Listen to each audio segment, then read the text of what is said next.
Halo, teman-teman. Kita di negeri orang hanya merantau untuk sesaat saja. Kita di negeri orang melalui banyak sekali ujian, baik secara fisik, mental, pendidikan, ataupun kasih sayang dan cinta. Karena itu, kerja di luar negeri dengan hanya ijazah SD, SMP, SMA, kita bisa mendapatkan gaji yang begitu dahsyat. Ya, di Singapura mungkin 8 juta, saya ambil rata-rata saja ya, saya kurang tahu gaji asli, gaji pastinya. Mungkin di Brunei Darussalam, Malaysia 4 juta atau 5 juta, di Singapura 8 juta, 7 ke 8 juta, Hong Kong 9 juta sampai 10 juta, atau Thailand 10 juta sampai 12 juta, Jepang dan Korea mungkin 15 juta sampai 30 juta average-nya. Dengan hanya pendidikan SD, SMP saja. Tidak terlalu banyak pertanyaan saat ujian ataupun saat bekerja. Sementara kita di negeri sendiri, lulusan harus S1, S2, S3, D1, D2, D3, dan syarat ketentuannya sangat ribet sekali. Itu pun dengan gaji yang UMR ya. UMR-nya berapa sih? 3 juta berapa atau 4 juta berapa? Jadi pesan saya buat teman-teman yang saat ini edukasi kitanya itu kurang, tapi kita mampu mendapatkan pekerjaan yang lebih baik lagi dengan gaji yang lebih baik lagi, kumpulkan pundi-pundi itu dengan baik. Kumpulkan pundi-pundi tersebut dengan lebih baik lagi. Jangan sampai pundi-pundi tersebut digotong rayap, dipangan garangan. Karena itu saya selalu menghimbau buat teman-teman berhati-hati di media sosial. Karena kita dari pendidikan yang cuma SD mungkin atau cuma SMP, akhirnya kita tidak berpikir bagaimana kedepannya. Kita percaya dengan orang yang mengatakan investasi, atau kita tergiur dengan laki-laki yang pakai seragam. Pada akhirnya itu adalah fata morgana. Saat kita terbangun dari mimpi, semuanya itu hilang, lenyap, dan tiba-tiba. Jadi banyak orang yang pendidikan tinggi bukannya pinter, malah minteri orang lain dengan cara yang tidak benar. Sementara kita, orang yang berpendidikan rendah, bekerja keras menghasilkan uang yang banyak, tapi tidak bisa memanage. Akhirnya ditipu oleh orang-orang pinter. Karena itu pesan saya buat teman-teman semua yang saat ini ada di luar negeri, kalau bisa nggak usah investasi apapun yang kalian tidak pernah tahu, yang tidak pernah kalian kenali. Dan jangan pernah bercinta dengan laki-laki yang pakai seragam. Kalau mereka sudah pakai seragam, seleranya bukan saya dan kalian. Mereka punya selera yang lebih tinggi. Kita hanyalah seorang pembantu. Kenapa saya ngomong kayak gini? Bukan berarti saya merendahkan, tapi sadar diri, sadar raih, sadar posisi. Orang yang pakai seragam bukan kita seleranya. Karena banyak sekali orang-orang di luar sana yang lebih gagah, lebih ganteng, tapi tidak beruang. Ada juga orang yang biasa-biasa saja tapi memiliki uang. Pesan saya satu, buat para pekerja migran yang ada di luar negeri, kumpulkan pundi-pundi uang itu, bijaklah bermedia sosial, jangan sampai terpengaruh oleh siapapun. Karena saat kita pulang ke kampung, kita bisa menikmati jerih payah kita selama di luar negeri. Jangan sampai ada di luar negeri 15 tahun, 20 tahun, saat pulang Indonesia pun masih merasa takut, masih tidak berani untuk pulang Indonesia. Kenapa? Ya karena uang-uangnya tersebut sudah dihabiskan. Jadi saat pulang ke Indonesia nggak tahu harus melakukan apa.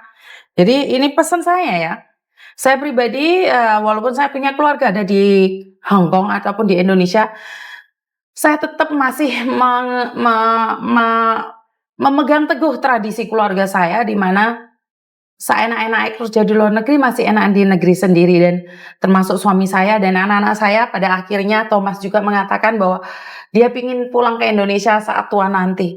Dia ingin menikmatin enjoy life di negeri Indonesia. Jadi buat kalian yang saat ini sudah ganti kewarganegaraan, mungkin pernah nggak berpikir bahwa suatu saat masa tua kalian akan pindah ke Indonesia? Tapi enggak sih, bercanda aja. Jadi kalau kalian sudah mantap di luar negeri ya nggak apa-apa sih, nggak ada yang melarang kalian untuk bertahan di negeri sendiri.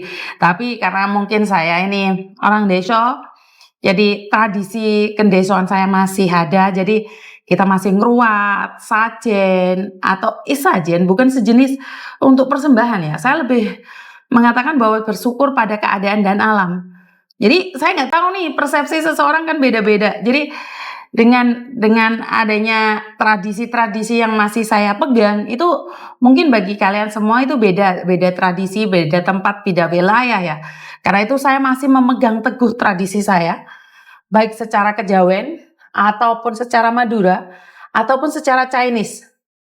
Jadi saya masih memegang teguh tradisi-tradisi keluarga saya, walaupun banyak orang yang bilang bahwa keluarga saya all, orang kampung, orang desa udah nggak modern lagi, nggak apa-apa. Saya tetap memegang teguh kedesaan saya, agar saya bisa mempertahankan tradisi keluarga saya. Ini yang pertama, dan yang kedua, saya tetap akan memperkenalkan tradisi-tradisi saya pada anak-anak saya, walaupun anak-anak saya bukan asli Indonesia, biar mereka bisa beda, tampil beda dengan teman-teman yang lain. Mungkin teman-teman yang lain mungkin lebih hebat, lebih kaya daripada anak-anak saya.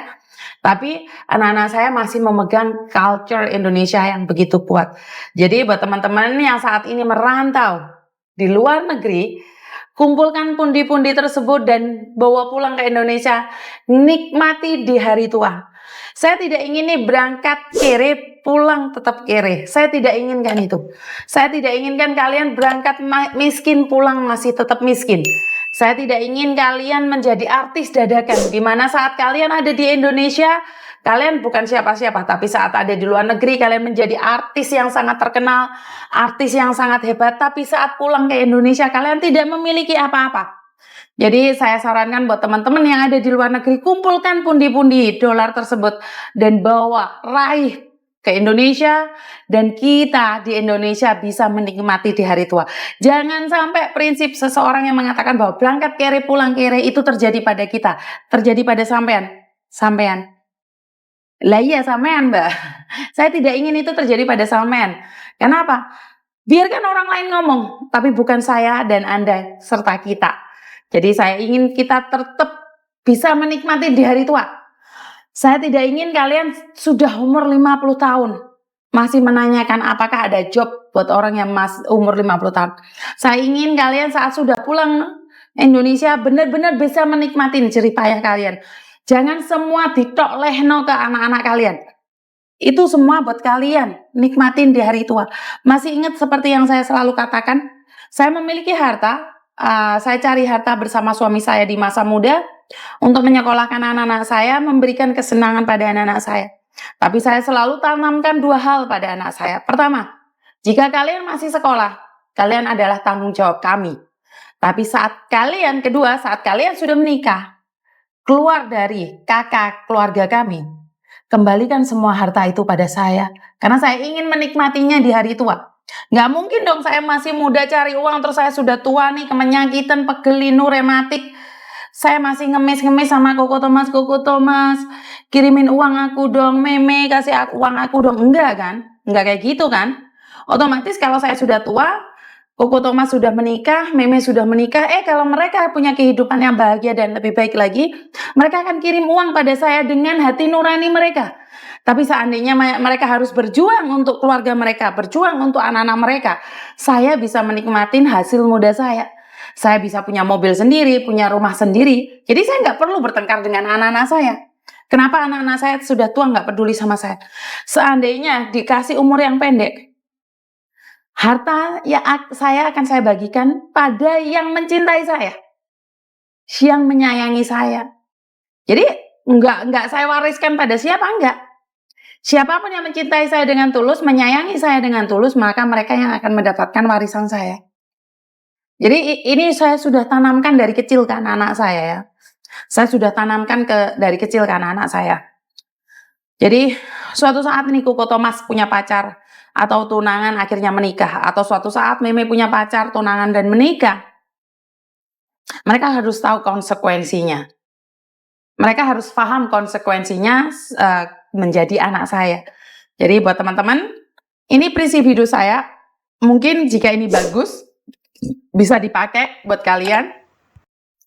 Jika tidak setuju, kasih saran dan kritiknya di kolom komentar.